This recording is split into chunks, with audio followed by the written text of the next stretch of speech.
ഭിന്നശേഷി അസോസിയേഷൻ കേരള കൊടുങ്ങല്ലൂർ താലൂക്ക് കമ്മിറ്റിയുടെ ആഭിമുഖ്യത്തിൽ രാജൻ കോട്ടപ്പുറത്തിന്റെ 9ാമത് അനുസ്മരണവും ചികിത്സാ സഹായ വിതരണവും മരണാനന്തര സഹായ വിതരണവും അവാർഡ് വിതരണവും നടന്നു. കൊടുങ്ങല്ലൂർ പണിക്കേഴ്സ് ഹാളിൽ നടന്ന പരിപാടി ഭിന്നശേഷി association general secretary CP Mathai ഉദ്ഘാടനം ചെയ്തു. കൊടുങ്ങല്ലൂർ താലൂക്ക് പ്രസിഡന്റ് PM മജീബ് അധ്യക്ഷത വഹിച്ചു.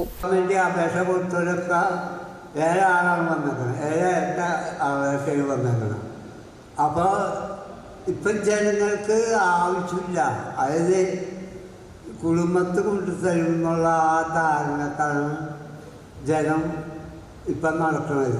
എന്താണെന്ന് വെച്ചാൽ ഭക്ഷണത്തിൻ്റെ കാര്യം അല്ലെങ്കിൽ മറ്റുള്ള കാര്യങ്ങളൊക്കെ ഉള്ള ബുദ്ധിമുട്ടുകളൊന്നുമില്ല. ഞങ്ങളൊക്കെ ഈ പ്രസ്ഥാനത്തിൽ വരുമ്പോൾ കപ്പലിൻ്റെ പിന്നാട്ടും ശർക്കരയും ഗോതമ്പിൻ്റെ കൂട്ടും ഒക്കെ തിന്നിട്ടാണ് പാവപ്പെട്ട ഭിന്നശേഷിക്കാരെ തൃശ്ശൂർ വരെ കൊണ്ടുപോയി സർട്ടിഫിക്കറ്റ് എടുത്ത് അങ്ങനെ ഒട്ടനവധി ആൾക്കാർക്ക് പെൻഷൻ നേടിക്കൊടുത്ത് കൊണ്ടിരിക്കുന്നതാണ്. അത് തന്നെ ആദ്യം 15 രൂപയായിരുന്നു പെൻഷൻ ഉണ്ടായത്. Kottappuram kids director Nimesh Augustine Kattassery ചികിത്സാ സഹായ വിതരണം നിർവഹിച്ചു.